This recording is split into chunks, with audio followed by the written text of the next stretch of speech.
بسم اللہ الرحمن الرحیم۔ السلام علیکم ورحمۃ اللہ وبرکاتہ۔ آپ دیکھ رہے ہیں میرا یوٹیوب چینل لچک اور میں خورشید احمد۔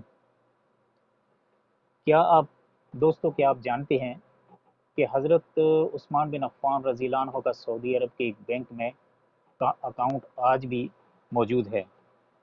اگر آپ نہیں جانتے تو ہمارے ساتھ جڑے رہیے، اور اگر آپ پہلی بار اس چینل پر تشریف لائے ہیں تو چینل کو سبسکرائب کر لیجئے اور گھنٹی کے بٹن کو دبا کر آل پر ضرور کلک کر لیجئے۔ سعودی عرب کے ایک بینک میں خلیفہ سوم حضرت عثمان بن عفان رضی اللہ عنہ تعالیٰ کا آج بھی کرنٹ اکاؤنٹ موجود ہے۔ مدینہ منورہ کی میونسپلٹی میں حضرت عثمان بن عفان رضی اللہ عنہ تعالیٰ کے نام پر باقاعدہ جائیداد رجسٹرڈ ہے۔ آج بھی حضرت عثمان بن عفان رضی اللہ تعالیٰ عنہ کے نام پر بجلی اور پانی کا بل آتا ہے۔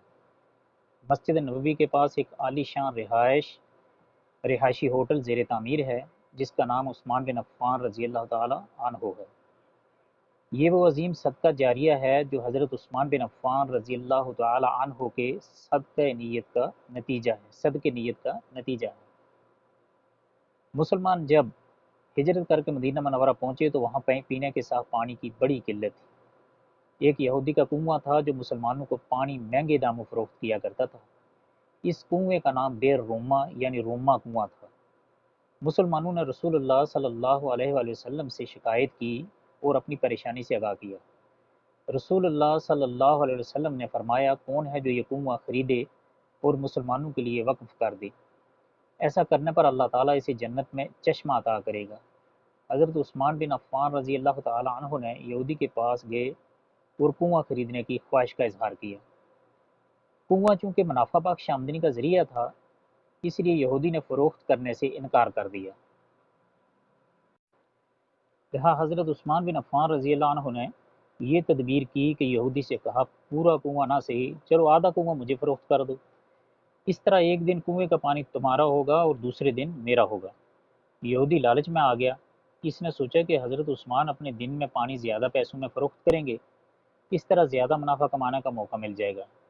اس نے آدھا کنواں حضرت عثمان کو فروخت کر دیا۔ حضرت عثمان نے پانی لینے کا اپنا دن مسلمانوں کے لیے وقف کر دیا۔ لوگ اس دن مفت پانی حاصل کرتے اور اگلے دن کے لیے بھی ذخیرہ کر لیتے۔ یہودی کے دن کوئی بھی شخص پانی خریدنے نہیں جاتا۔ یہودی نے دیکھا کہ اس کی تجارت ماند پڑ گئی ہے، تو اس نے حضرت عثمان رضی اللہ عنہ سے باقی آدھا کنواں بھی خریدنے کی گزارش کی۔ اس پر حضرت عثمان رضی اللہ عنہ راضی ہو گئے اور پورا کنواں خرید کر مسلمانوں کے لیے وقف کر دیا۔ اس دوران ایک آدمی نے حضرت عثمان رضی اللہ عنہ کو کنواں دوگنی قیمت پر خریدنے کی پیشکش کی۔ حضرت عثمان رضی اللہ عنہ نے فرمایا کہ مجھے اس سے کہیں زیادہ کی پیشکش ہے۔ اس نے کہا، میں 3 گنا دوں گا۔ حضرت عثمان رضی اللہ عنہ نے فرمایا، مجھے اس سے کئی گنا کی پیشکش ہے۔ اس نے 4 گنا پیشکش کی، لیکن حضرت عثمان رضی اللہ عنہ نے کہا وہ آدمی کہ مجھے اس سے بھی زیادہ کی پیشکش ہے۔ وہ آدمی رقم بڑھاتا گیا اور حضرت عثمان انکار کرتے رہے۔ آخر اس آدمی نے پوچھا کہ حضرت کون ہے جو آپ کو 10 گنا دینے کی پیشکش کر رہا ہے؟ حضرت عثمان رضی اللہ تعالی عنہ نے فرمایا کہ میرا رب مجھے ایک نیکی پر 10 گنا اجر دینے کی پیشکش کرتا ہے۔ وقت گزرتا گیا اور یہ کنواں مسلمانوں کو سیراب کرتا رہا، یہاں تک کہ کنویں کے ارد گرد کھجوروں کا باغ بن گیا۔ عثمانی سلطنت کے دور میں اس باغ کی دیکھ بھال ہوئی۔ بعد میں سعودی عہد میں اس باغ میں کھجوروں کے درختوں کی تعداد 1550 ہو گئی۔ یہ باغ میونسپلٹی میں حضرت عثمان رضی اللہ تعالی عنہ کے نام پر رجسٹرڈ ہیں۔ وزارت زراعت یہاں کی کھجور بازار میں فروخت کرتی ہے اور اس سے حاصل ہونے والی آمدنی حضرت عثمان بن عفان رضی اللہ عنہ کے نام پر بینک میں جمع کرتی رہی، یہاں تک کہ اکاؤنٹ میں اتنی رقم جمع ہو گئی کہ مرکزی علاقہ میں ایک پلاٹ لیا گیا، جہاں فندق عثمان بن عفان رضی اللہ عنہ کے نام پر ایک رہائشی ہوٹل تعمیر کیا گیا۔ اس ہوٹل سے ایک اندازے کے مطابق کم از کم سالانہ 50 ملین ریال آمدنی ہوتی ہے۔ اس آمدنی کا آدھا حصہ غریبوں اور مسکینوں میں تقسیم ہوتا ہے اور باقی آدھا حضرت عثمان رضی اللہ عنہ کے بینک اکاؤنٹ میں جمع کر دیا جاتا ہے۔ اندازہ کیجئے کہ حضرت عثمان رضی اللہ تعالی عنہ کے اظہار کو اللہ تعالیٰ نے کیسے قبول فرمایا اور اس میں ایسی برکت عطا کی کہ قیامت تک کے لیے صدقہ جاریہ بن گیا۔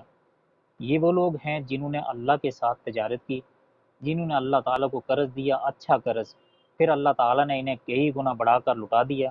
دنیا کی پہلی اسلامی ریاست مدینہ المنورہ یہی تھی۔ تو بھائیو دوستو، یہ تھی ہماری آج کی ویڈیو، جس میں آپ نے حضرت عثمان رضی اللہ تعالی عنہ کے بارے میں کچھ حقائق سنے اور ان کے بینک اکاؤنٹ کے بارے میں چھوٹی سی مختصر سی تفصیل سنی۔ اللہ تعالیٰ سے دعا ہے کہ اللہ تعالیٰ ہم سب کو بھی حضرت عثمان رضی اللہ تعالی عنہ جیسی شرم و حیات اور حضرت عثمان جیسا ہی غنا اور انہی کی طرح کا دل بھی عطا فرمائے، تاکہ ہم اللہ کی راہ میں زیادہ سے زیادہ خرچ کریں۔ یقین جانیے اللہ کی راہ میں خرچ کرنے سے مال گھٹتا نہیں ہے بلکہ بڑھتا ہے۔ آپ سب کے قیمتی وقت کا بہت بہت شکریہ۔ آپ سب سے گزارش ہے کہ اگر آپ نے ابھی تک ہمارے چینل کو سبسکرائب نہیں کیا تو چینل کو سبسکرائب کر لیجئے اور گھنٹی کے بٹن کو دبا کر آل پر ضرور کلک کر لیجئے گا، اور تاکہ ہماری ہر آنے والی ویڈیو آپ تک بر وقت پہنچتی رہے۔ السلام علیکم ورحمۃ اللہ وبرکاتہ۔